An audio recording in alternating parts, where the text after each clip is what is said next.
Okay, so let's unpack this. We've been deep dives into some really complex topics, but today we're getting into a different kind of complexity. A very delicious kind. Yes, exactly, a deeply satisfying one. We are tackling a masterpiece of slow cooking, a dish our sources call delicious and luscious. We're talking about beef nihari. And this really isn't your average recipe. Yeah. The source material we have, it's meticulous, almost scientific. It really is. It lays out this multi-stage process that just demands patience. Yeah.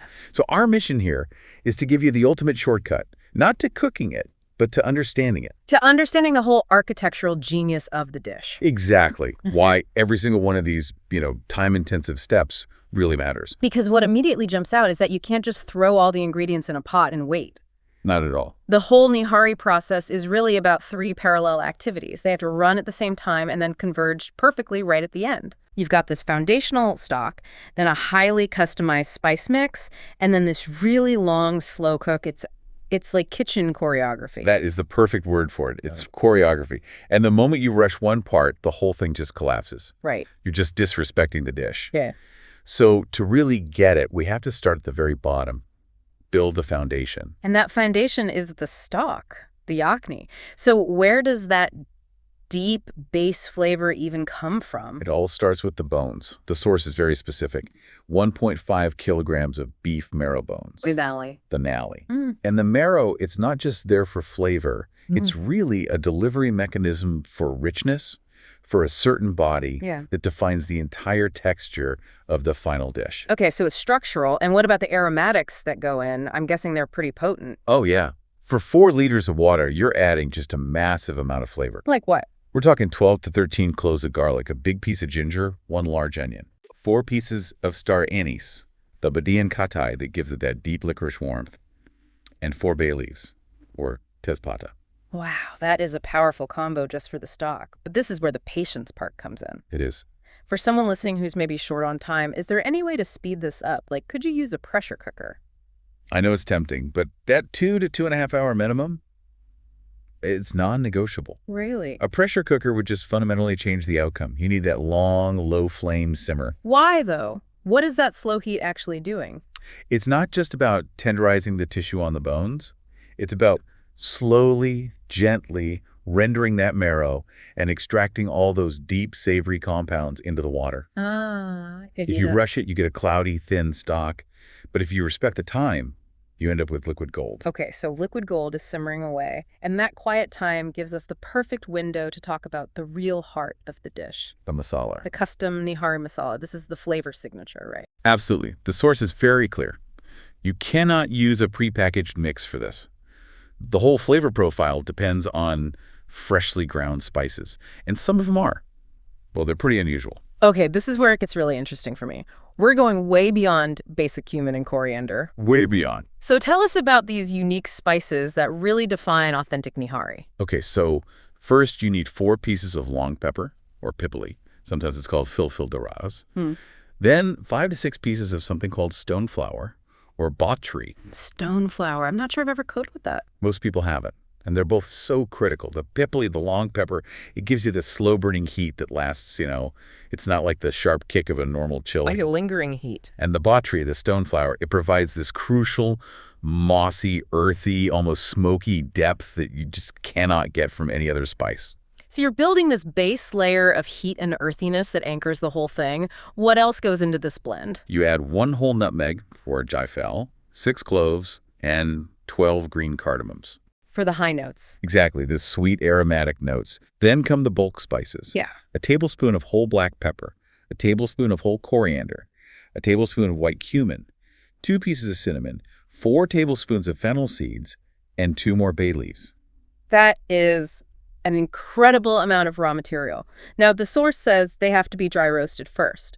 Why is that step so important? Why not just grind them up raw? That roasting step is transformative. It's everything. How so? Dry roasting on a low flame, and it has to be a low flame, for 7 or 8 minutes does 2 things. First, it gets rid of any moisture, so they grind into a finer powder. Right. But more importantly, the heat starts to activate the volatile oils inside the spices. It's like a mild Maillard reaction for aromatics.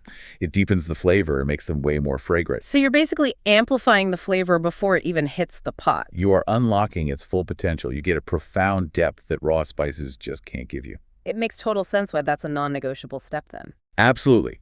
Rush it, you burn it, and get a bitter powder. Do it right, and you get magic. So once this amazing masala is ground, there's really specific instruction. You don't just dump it all in. No, you have to hold some back. You keep a flavor reserve. A flavor reserve. I like that. The source insists on it. The bulk of it goes in doing the main cooking, but 2 tablespoons. You have to save those for much, much later. Why? What's the point of that? They get added into the final thickening slurry. So you're infusing the thickener itself with flavor, and it gives you a final fresh burst of spice at the end, so it doesn't all get cooked out over 4 hours. That's brilliant. A great way to layer the flavor. Okay, so our yakhni is ready. Our masala is ground. Now we get to the actual construction. The assembly. And this stage starts rich. Very rich. How rich are we talking? 2 cups of ghee. Wait, 2 cups? That seems like a huge amount of fat just to brown an onion. Is that really necessary? That's a great question. And yes, it is an enormous amount, and it is absolutely critical. Okay, explain. That ghee is the medium. It's what extracts and then holds all the flavor from the spices and aromatics. When you add your chopped onion and 3 tablespoons of garlic paste, that sheer volume of fat means they gently fry until they're golden brown. They don't steam or scorch. Ah, so you're creating this rich, aromatic fat envelope for the meat. Precisely. Yeah. And once that envelope is built, the meat goes in.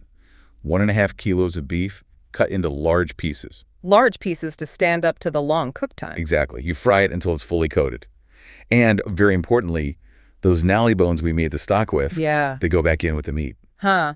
The gift that keeps on giving. So now it's time for the seasoning for that incredible masala to finally meet the meat. Right. So we add 2 tablespoons of salt, 3 of red chili powder, 2 teaspoons of turmeric, and a tablespoon of ginger powder. And then the star of the show. And then the bulk of our fresh nihari masala. And this is another one of those crucial low-heat stages. You have to saute everything together for another 7 or 8 minutes. And that's the moment, right, where those spices bloom in the hot ghee and release all those oils we talked about. The smell must be incredible. It is the defining moment before the liquid goes in. Once those spices are bloomed, you add the strained yakhni, our stock. Then you seal the pot. Put a weight on the lid. Yep.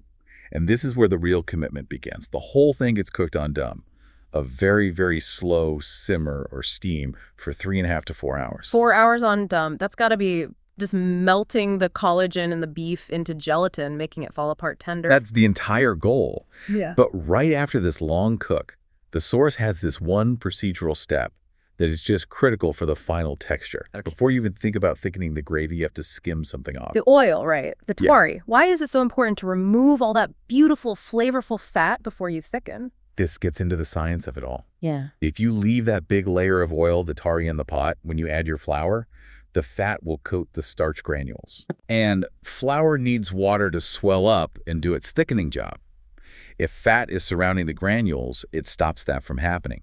You end up with a gravy that's greasy and thin, not thick and smooth. So the tari basically has to leave the room so the flour and water can do their work. You got it. You had to remove the fat first. Which brings us to the final crucial stage, the finishing touch. So we have this super tender meat of flavorful but thin gravy and a bowl of what is essentially reserved concentrated flavor. The tari, yep. Now we make the thickening agent. And it's not just one flour, it's a blend. What's in it? 1 cup of regular flour, add a sound, and a 1/2 cup of chickpea flour, beisan. And I remember reading that just like the spices, you don't use these flours raw. Never. You've got to roast them on low heat for 7 to 8 minutes. This gets rid of that raw, pasty flour taste. And then let them cool down completely. To room temperature. That's a keen fail-safe step. It prevents a lumpy mess when you add it to the hot liquid. So once the flours are roasted and cool, how do we turn them into a usable slurry? You whisk that roasted mixture with 4 cups of water. And this. This is where those 2 tablespoons of reserved nihari masala finally come back into play. You add it to the slurry itself. You add it to the slurry. Giving the thickening agent its own fresh burst of flavor. That's so smart. It is. Now, the goal is 0 lumps. You have to whisk it until it is perfectly smooth. And then the delicate part. The most important technical part. You add that slurry very slowly to the simmering gravy while you are constantly stirring the pot. slow and steady. That's the only way to get it perfectly smooth. And once it's all in, you don't just turn off the heat, there's one more simmer. One final simmer. Low heat for another 15 to 20 minutes. This lets the flour cook out completely and the gravy reaches its final consistency. And something cool happens here. What's that? A little bit of the internal fat that was still in the meat starts to naturally surface again. And then the grand finale, the big payoff for all that careful fat management earlier. The skimmed tari comes back. Yeah. You reintroduce it to the dish right at the very end. And that's what gives nihari that signature rich, glossy finish. That's it. It adds back that intense layer of flavor that would have just been absorbed or muted by the flour if we'd left it in. It's the final perfect brushstroke. This deep dive makes it so clear. Beef nihari is just a masterclass in staging flavor and managing texture, a real exercise in patience. I mean, if we just summarize the key things you now understand, it's all about that dedicated time commitment, right? The 2-hour stock, the 4-hour dumb cook. And it relies on those really specific, unusual aromatics like pipli and battery to build a flavor you just can't get anywhere else. And the structure is everything, following those exact instructions for managing texture. Roasting the spices, roasting the flour. And especially that careful management of the fat, skimming the tari and adding it back at the end for that perfect finish. Right. And knowing all this shows that mastery in this kind of cooking. It isn't just about the ingredients. It's about respecting the time, the heat, and the step-by-step logic that each part needs before it all comes together. Which leaves us with a final provocative thought for you to think about. We know the process requires removing the tariji to let the flour thicken the gravy, then adding it back at the end.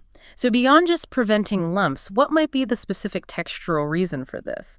Does adding that fat back last after the thickening maybe prevent the gravy from becoming too homogeneous? Does it maintain a specific separation that creates a desired, almost slippery mouthfeel or sheen instead of a uniformly creamy one? That's a great question. That subtle interaction between starch and fat right in those final seconds, that's a culinary puzzle worth exploring.